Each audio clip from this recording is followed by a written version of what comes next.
I'm Chuck Callie. This is our first takes follow-up of the July 7th crash of November 5656 Mike. If you missed it, you can watch it right here on the COPA channel. Today, the NTSB has published its preliminary report. Let's bring in Mark Waddell, Dean of Aviation Safety, with the details. Mark? Thanks, Chuck. What I can tell you is this preliminary report is nothing short of infuriating.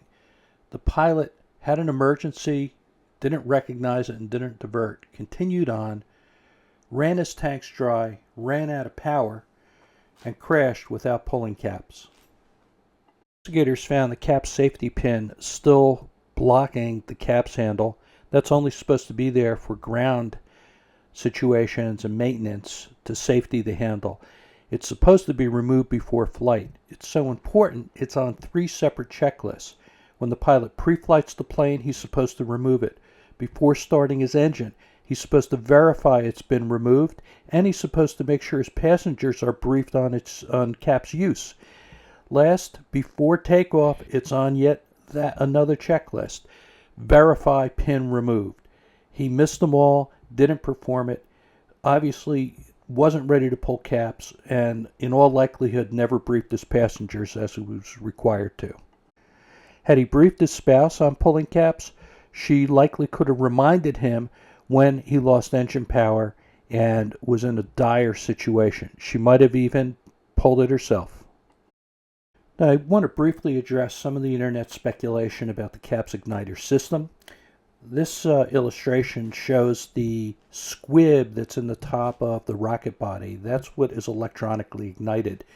It receives power independently from BAT 1 and BAT 2 via direct wiring harnesses, and that's designed to be always on regardless of alternator state, bolster panel switches, or circuit breakers. In addition, we learned some engineering information that we analyzed on COPA that indicates this system needs only 5 watts for 10 milliseconds to fire the rocket.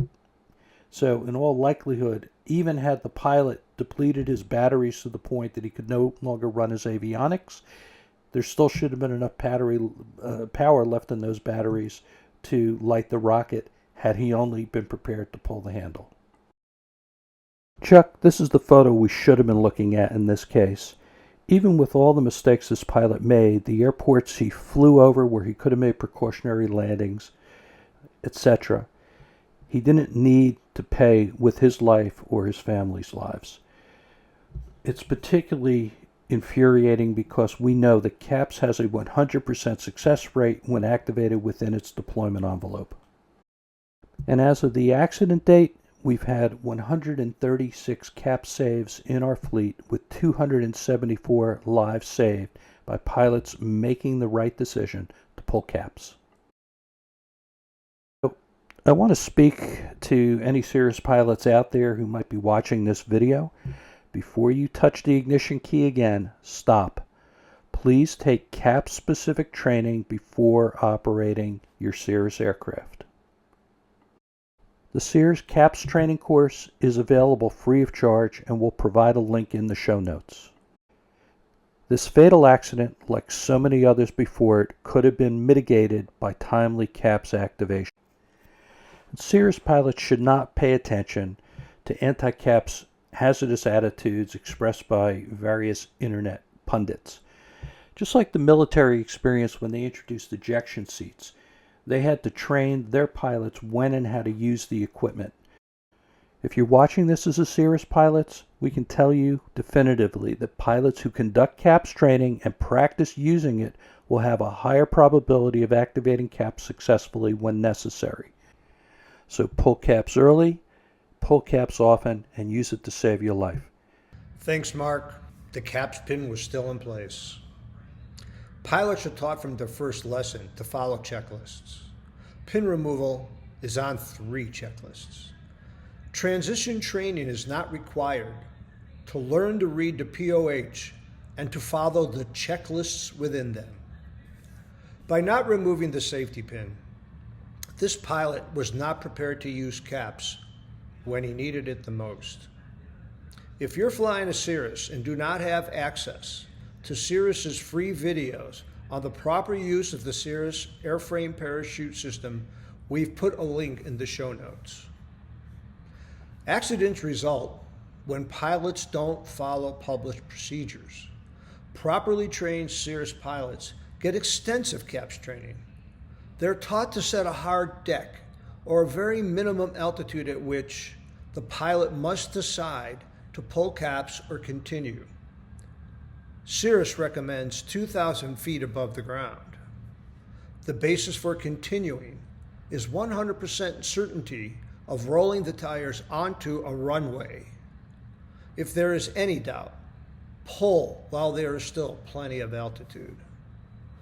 The savvy Cirrus pilot prepares themselves at the beginning of each flight for the possibility of using CAPS by removing the safety pin and doing a CAPS briefing with their passengers. We have found that CAPS deployment was still possible, even in the face of nearly dead batteries. This pilot made many choices that even to him would seem foolish in hindsight. Yet he flew on, believing in his abilities and tempting fate. Still, as he neared his destination, knowing fate was hunting nearby, why not reach up and pull the CAPS pin, just in case? We don't know how he transitioned into a Cirrus, but does anyone believe that he didn't know the parachute was there for him to use? NTSB preliminary reports don't state contributing or causal factors. They will in their final report in about 18 to 24 months. I would expect that lack of systems knowledge and emergency procedures training will be contributing factors.